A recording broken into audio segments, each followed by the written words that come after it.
Anoche, el presidente Javier Milei presentó su libro con algunas polémicas ahí, denuncias de plagio, y también bueno, se dio el gusto de cantar algunas canciones de la renga, hacer un poco de pogo ahí con los presentes. Algunos dicen que había mucha gente, otros dicen que había no tantos. Lo cierto es que bueno, lo hizo, se sacó el gusto, había sido una primera fila con el arco político de su gabinete. El tema es que está la realidad también, ¿no? Que de alguna manera contrarresta esa exposición de ayer. Algunos economistas dicen no se entendió, no estaba muy claro. Digo, hoy es la realidad, falta gas, la ausencia del Estado, lo que hablábamos recién con Silvana Teiza, las prepagas que hacen lo que quieren. Digo, esa es la realidad que contrarresta y afecta a cada uno de los argentinos y argentinas. El conflicto en Misiones. Ahí tenemos voz en la calle, porque, bueno, ¿qué dice la gente con respecto a, en este caso, Milei en España? ¿Qué pasó? Esta novela también que se ha generado entre el presidente Javier Milei y su par Pedro Sánchez. Bueno, recordemos, Milei fue a un acto de Vox en España. Vamos a la voz en la calle y luego presento al entrevistado.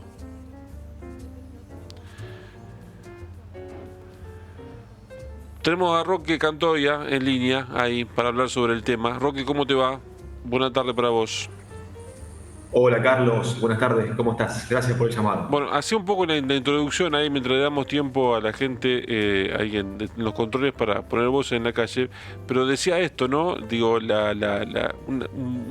alguna manera una de las figuras de Milei saliendo a decir, bueno, nada, bajamos el déficit, estamos acá, evitamos una hiperinflación que para algunos es inventada, y por otro lado la realidad, ¿no? Sí, por supuesto, todavía parece que van por caminos que transitan de manera paralela y con cortocircuitos que podemos identificar nosotros, pero que todavía no logran permear en la ponderación que la mayoría de la ciudadanía hace respecto a la figura del presidente y del rumbo general del gobierno. Claramente todo lo que venimos atravesando este último año en términos de política nacional es disruptivo y cuesta a veces analizarlo con los parámetros tradicionales, con los cuales analizábamos la política y las elecciones, Carlos. Si te parece, vamos a escuchar, el equipo salió a la calle, habló con los rosarinos, con los vecinos, a ver qué dice la gente. Le preguntamos sobre qué opina sobre el tema de Milei y España, a ver, pero después analizamos un poco la imagen, quiero que analicemos el tema también de lo que viene pasando a nivel social. Vamos a escuchar a la gente en la calle. Las voces de la calle. Todo el mundo está hablando de que Milei está en España, pero realmente, ¿qué opina la gente? Para mí está todo mal. Para mí, parecer, disculpame que me exprese así, pero yo lo veo que está muy mal.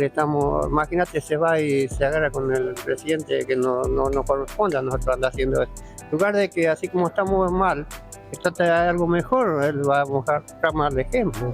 El viaje que estuvo haciendo por España está bien, porque tiene que dar a conocer fundamentalmente su política.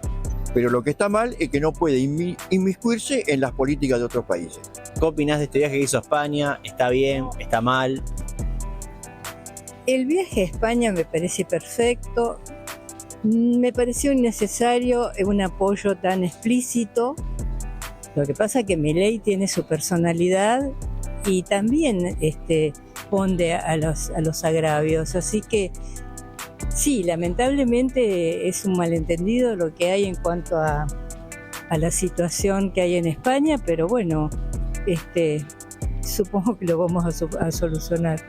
Muchísimas gracias. Y esto es lo que dice la calle, pero vos, ¿qué pensás? Bueno, Roque, ¿vos qué pensás? Bueno, yo pienso, Carlos, que la potencia electoral de Milei y su popularidad todavía está anclada más en el pasado que en el presente. Y que todos estos acontecimientos, hechos, que yo creo que muchas veces los fuerza el presidente, los genera a propósito, no son una consecuencia fortuita, sino que es intencionado, está dirigido a solidificar su núcleo duro de votantes. Me parece que no es azaroso, y en este caso en particular, respecto al conflicto con España, ha encontrado una contraparte, Pedro Sánchez, que también utilizó este conflicto para galvanizar su política exterior y utilizarlo de manera doméstica. Prontamente tiene España las elecciones europeas y a Sánchez le sirve polarizar con un presidente tan atípico, tan disruptivo como es Milei, inclusive para alinear la tropa en lo que tiene que ver con las elecciones europeas. Por lo tanto, creo que ahí hay un poco de pragmatismo de ambos lados. Sí, pues aparte vos fíjate que plantea el socialismo, mezclando en la bolsa todo lo que no piensan distinto, porque en realidad para Milei es lo mismo kirchnerismo, socialismo, comunismo, radicalismo, todo lo que no sea liberal es socialismo. Y en realidad, sí, Pedro Sánchez es un socialista, sí son gobiernos. En Argentina jamás fue gobierno socialismo. Sin embargo, lo crea como un fantasma, inventa un fantasma en el cual acá en el escenario nacional no existe, nunca sucedió, pero sí en el plano internacional. Sí, por supuesto, porque hay una apuesta muy marcada, Carlos, nuevamente a una narrativa populista. El populismo no es una cuestión ideológica, sino es una forma de construir poder y de ejercerlo. Y acá tiene que ver con la identificación de un nosotros y de un ellos, extraño, ajeno y con características negativas. Y eso Milei lo ha interpretado, como en otro momento lo interpretó el kirchnerismo a nivel nacional. El problema es cuando hay una impugnación moral del adversario, cuando no es un conflicto entre distintos que se zanja de manera democrática, sino cuando esta narrativa, que también es en general anti-establishment, es permeada por lo que se denomina en términos políticos polarización afectiva. Pienso que el otro es todo lo que está mal y que no vale la pena dialogar para encontrar puntos de común. Esa narrativa populista que está polarizada en nuestro país claramente no ha tenido un resultado positivo en términos de generar los acuerdos para mejorar la calidad de vida. Todo lo contrario, Milei, ahora sí, desde otro punto, desde otra óptica ideológica, utiliza muy fuerte estos instrumentos populistas para construir poder y por el momento le han sido efectivos. ¿Hasta dónde tiene NAFTA, Milei, con esto? Bueno, es la gran pregunta. Yo creo que ni él mismo lo sabe, ni su equipo más cercano. Por el momento, yo creo que cuando hay elecciones de punto de inflexión, lo hemos charlado en 2023, Carlos, en alguna oportunidad, punto de inflexión es cuando hay un cambio en las figuras políticas, en los dirigentes, que son los que generan más adhesiones a nivel nacional, cuando hay un cambio en el modelo de acumulación económica, Milei propone eso, y también cuando se generan cambios en las coaliciones electorales. Todavía no se produjeron, pero probablemente en 2025 tengamos nuevas alianzas a nivel nacional, no las que conocimos hasta 2023. Cuando hay puntos de inflexión, la gente suele tener más paciencia que en una elección común, ordinaria, recurrente. Y creo que todavía 2/3 de la población argentina, para algunos de manera inexplicable, para otros con cuestiones racionales muy marcadas, sostienen la expectativa de que este es el rumbo correcto. Por supuesto, y como arrancaba antes contándote, esa potencia electoral, esa popularidad está anclada más en el pasado que en el presente. Está todavía muy grande en el espejito retrovisor las figuras del gobierno anterior. Contra eso está el presente. El presente son aumento de tarifas, aumento de desempleo, inflación que va a ceder, pero hasta niveles todavía altos de 4, de 5%. La gente necesita creer en algo y eso todavía explica la tolerancia y la paciencia. El 2001 estuvo marcado porque a la gente le tocaron el bolsillo y salió a la calle, entre otras crisis, por supuesto. Acá pensás que siguiendo esta alza, esta presión sobre la ciudadanía pueda afectar o desequilibrar la paciencia en algún momento, o la gente seguirá bancando hasta el próximo turno electoral? A ver, no le puedo poner un periodo. Sí, el 2001 fue el desenlace de un periodo histórico de 10 años. Sí. Por lo tanto, tenemos que tenerlo en cuenta en esa perspectiva, que fue un modelo económico que arrancó con la convertibilidad en el 91 y 92 y que desencadenó y que fue acumulando desencantos, fracasos, frustraciones, problemas sociales cada vez más graves en 10 años. 30 años después, los procesos históricos, sociales, se dan más rápido, cada vez de manera más acelerada. No creo que pase tanto tiempo, pero soy de los que piensan de que todavía no se van a acumular de manera tan profunda, tan intensa para manifestarse en forma pública los desencantos que lleven a que el presidente caiga abruptamente en la consideración de la ciudadanía. Desde mi punto de vista, mi hipótesis que estoy trabajando es que el gobierno inició cierta transición a ser más pragmático, empezar a realizar algunas concesiones para garantizar la viabilidad de su plan político. Por el lado contrario, abastece permanentemente con un discurso combativo a ese electorado que es un núcleo duro, el 30% de la primera vuelta. Me parece que con esa combinación, si el gobierno es inteligente, todavía tiene para transitar un 2024 sin grandes conflictos. Roque, querido, un abrazo. Carlos, gracias por el espacio. Que tengan buena jornada. Roque Cantoya. Y tenemos a Verónica Irizar, concejala de nuestra ciudad. Vero, ¿cómo te va? ¿Qué tal, Carlos? Un gusto estar acá. Gracias por el tiempo. No, al contrario, gracias a vos. Tuvieron una reunión con el embajador, no, con el cónsul. Con el cónsul de España por esta escalada de conflicto entre el presidente Javier Milei y Pedro Sánchez. Bien pensado que España, la verdad que si lo contarías, si vos decís, en el 2030 España se lleva la embajador en este caso, vos decís, nada, mentira, no va a ocurrir. Bueno, pasó. Inédito, sí, la verdad que es muy complejo además, porque como vos decís, es un país con el que siempre hemos tenido una relación muy particular.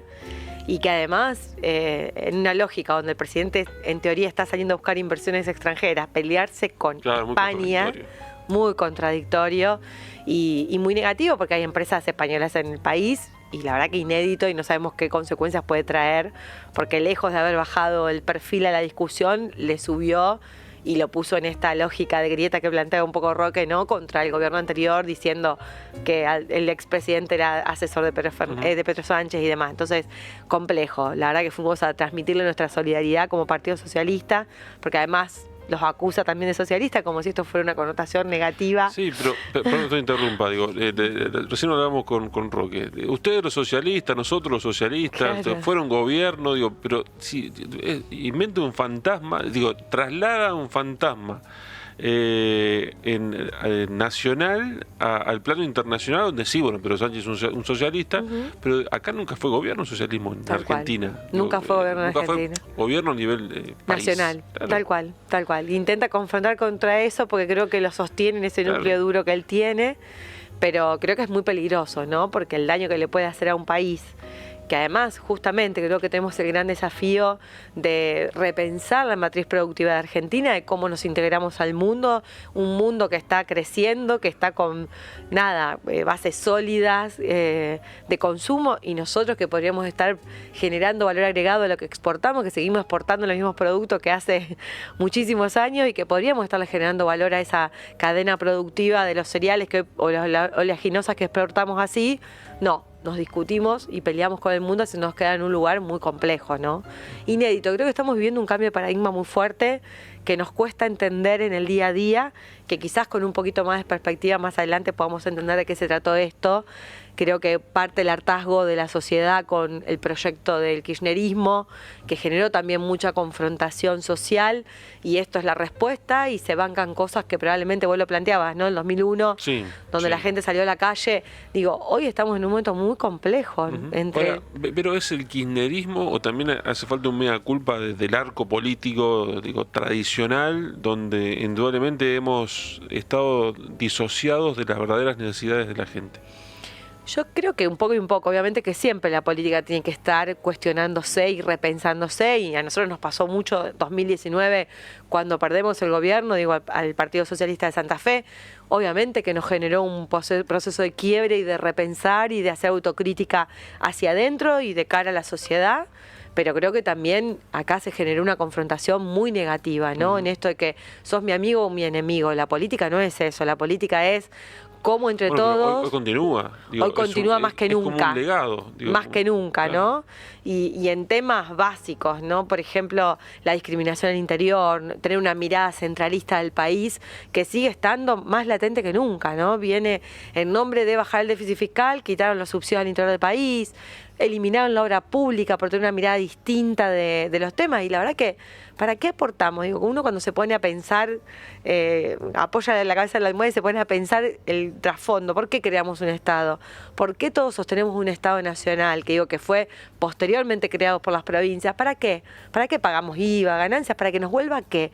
¿Qué le está volviendo hoy a Rosario y a Santa Fe de un Estado nacional que se lleva muchísimos recursos porque prometió que iba a bajar impuestos, que iba a eliminar impuestos, que no iba a aumentar impuestos? Y aumentó impuestos.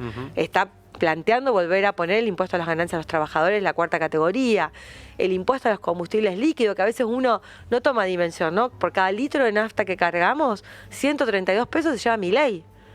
Antes volvía mucho más. Santa Fe aportó en el último cuatrimestre casi 30.000 millones de este impuesto, que parece menor. Sí. Pero cuando vos vas y cargas nafta en tu auto, 132 por litro, se lo lleva Milei. Y antes volvía una parte importante en subsidios al transporte y hoy eso no vuelve más.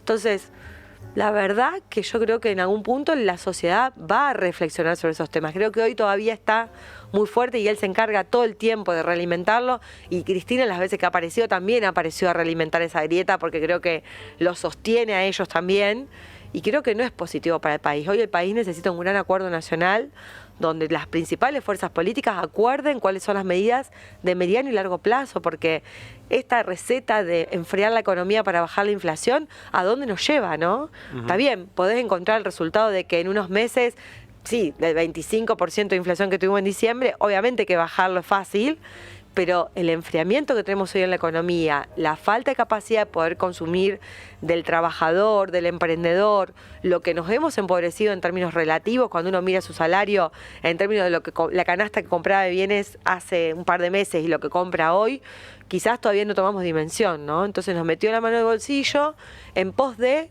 ¿cuál es el resultado? ¿Cuál es el país que nos propone Milei? Yo no veo el proyecto de país. Sí, esto ideológico, de algunos temas que quizás le sirven a él en esa construcción, pero ¿cuál es el proyecto de país? Bueno, se planteó con el DNU un Estado que no interviene, y bueno, uno de los grandes traspiés que lo charlábamos recién, el tema de las prepagas, ¿no? Donde vos liberaste el mercado cartelizado hace lo que quiere y el perjudicado es el argentino de a pie. Totalmente.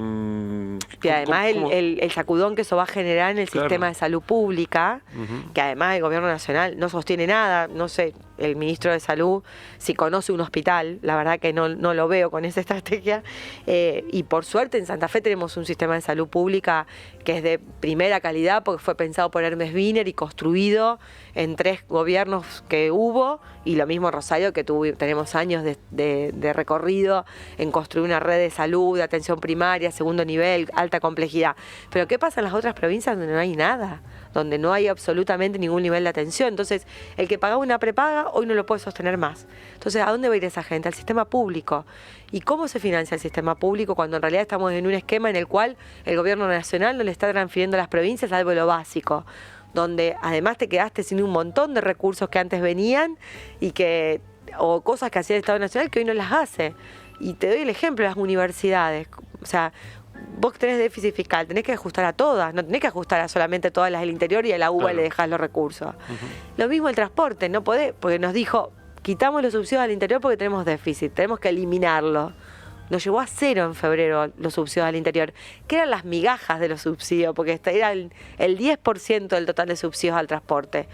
Y además nos enteramos cuando publican el viernes pasado la resolución de costos, la Secretaría de Transporte, que los subsidios a Buenos Aires, a Cava y AMBA, van a ser en el primer semestre un 150% más alto que lo que fueron en el mismo periodo del 2023. Ahora, ¿no es una manera de desunir también? Porque, marcha universitaria, se movió el país, todas las universidades juntas. Ahora le das a la UBA, no le das a la UNR o a la UNL o cualquier universidad, y la UBA dice nada, se callan y agarran la plata. ¿No es una manera estratégica también de desunir, de partir? Decir, no te doy, pero ahora vos te doy, y al otro no le doy nada o le doy menos. Yo creo que en esto tiene una mirada muy parecida al kirchnerismo, ¿no? También de generar grietas y divisiones, y además de tener esa mirada hacia el gran conurbano bonaerense, que es donde está el grueso de los votos del país, ¿no? Entonces él apunta ahí a resolver los problemas de ahí. Entonces los subsidios de ahí no los toco porque el costo político sería fenomenal. Y por eso los porteños tienen un boleto Claro. a 2.70, mientras Sí. el resto del país tiene tarifas cercanas a 700, incluso en algunos lados más. Ujú. Lo mismo con la universidad. El costo político de ajustar la UBA no es lo mismo que las universidades del interior del país. Entonces, no me compro el problema con... Y así construimos ese gran conurbano bonaerense, que es ese aglomerado que se fagocita lo que produce el interior del país. Creo que es insostenible un país que siga sosteniendo ese aglomerado urbano. Yo no estoy más de acuerdo con que mi plata se la siga llevando los porteños para sostener un transporte a 270 pesos. Y en algún punto eso va a tener que empezar a circular entre los gobernadores.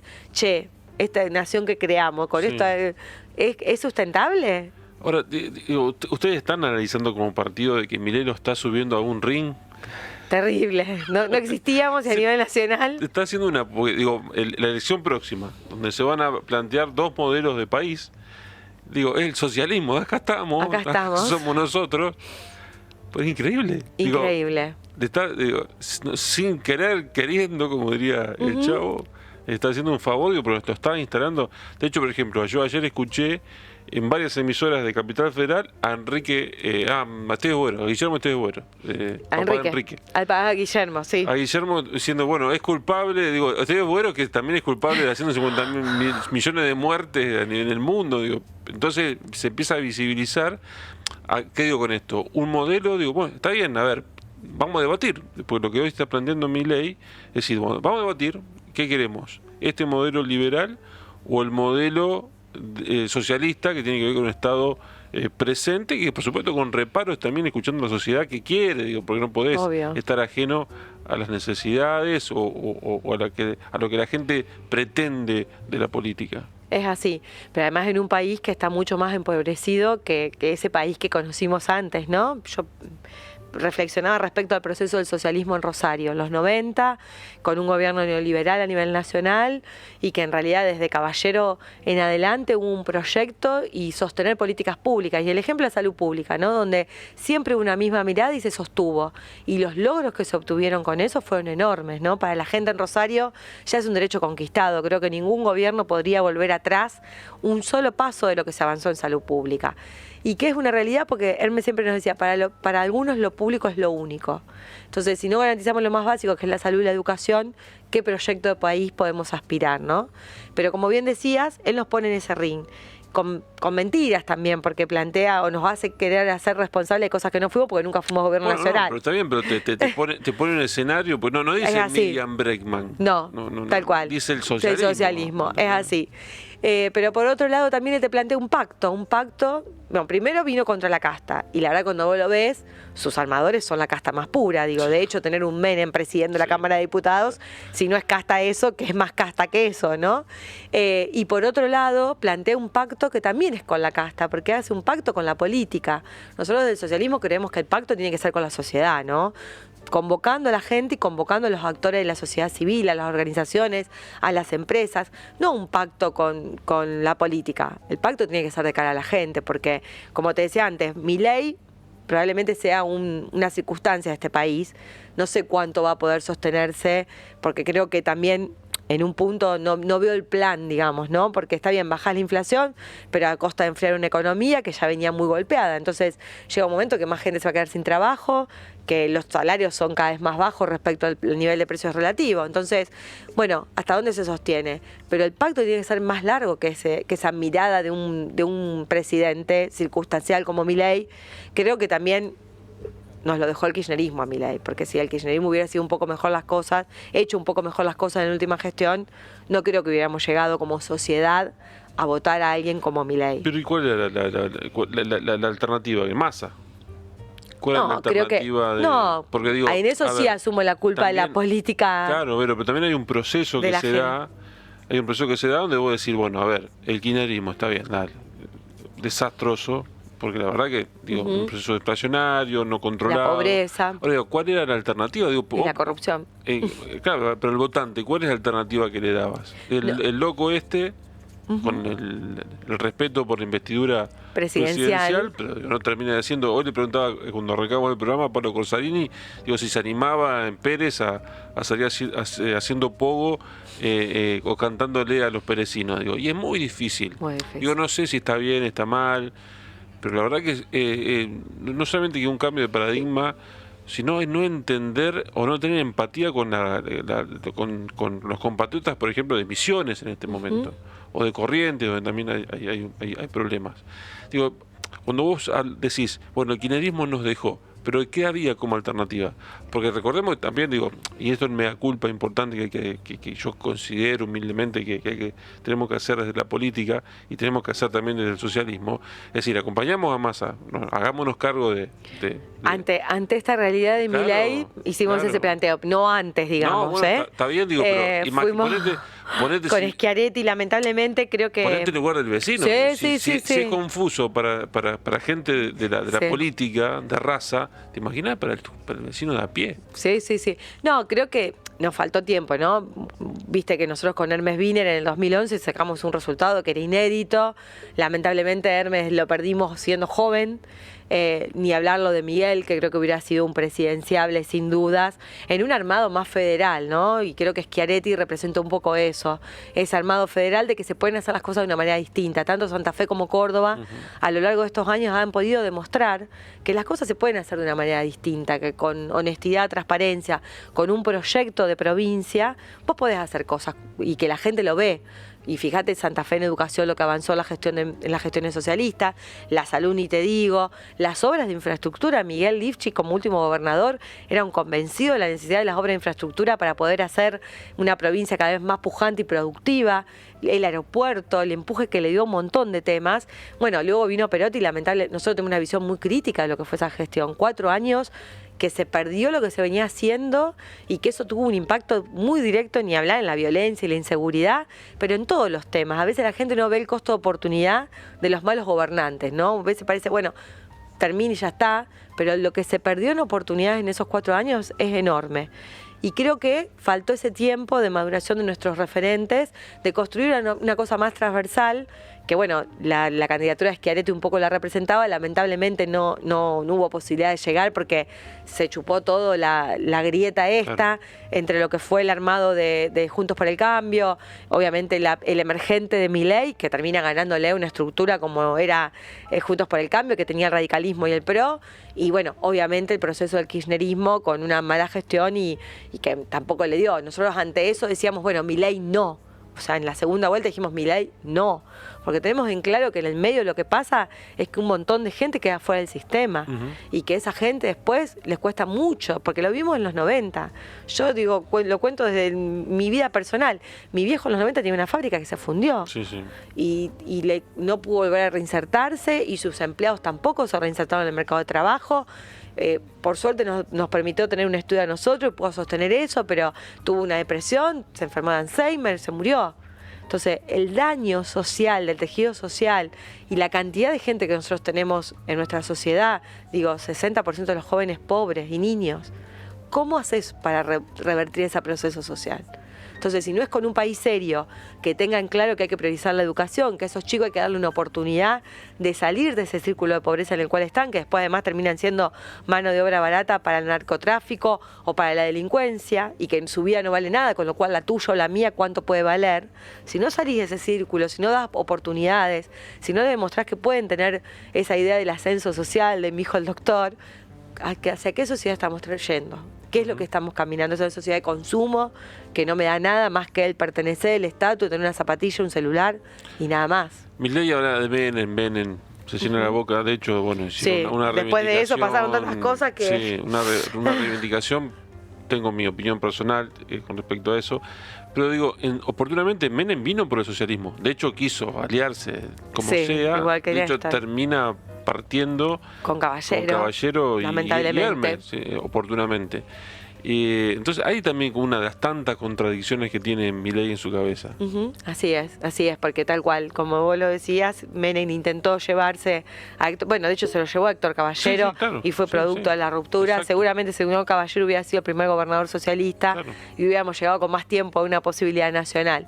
Pero sí, tiene esas contradicciones, porque Menem además era peronista, claro, y hacía uso y abuso de la casta, total, a su esplendor, ¿no? El pizza con champán, la Ferrari roja, todo lo recordamos. Sí. Pero el daño que generó para mí desde los 90 hasta acá, esta sociedad no pudo revertirlo nunca. Esta idea de ese desempleo, esa apertura indiscriminada de importaciones con la lógica de decir bajo los precios internos, y en realidad lo que hizo fue destruir la incipiente industria nacional que teníamos, que era muy poquita, pero que si le hubieras dado otras alternativas, o hubieras reconvertido. Digo, uno mira, yo me miro en el espejo de los países a los que me quiero parecer. Uno mira Australia, eran ineficientes en la producción de autos. Bueno, programaron dejar de producir autos. Y esa gente que trabajaba en las automotrices, bueno, le dieron otra tarea, generaron otras fábricas y le dieron empleo en otro lugar.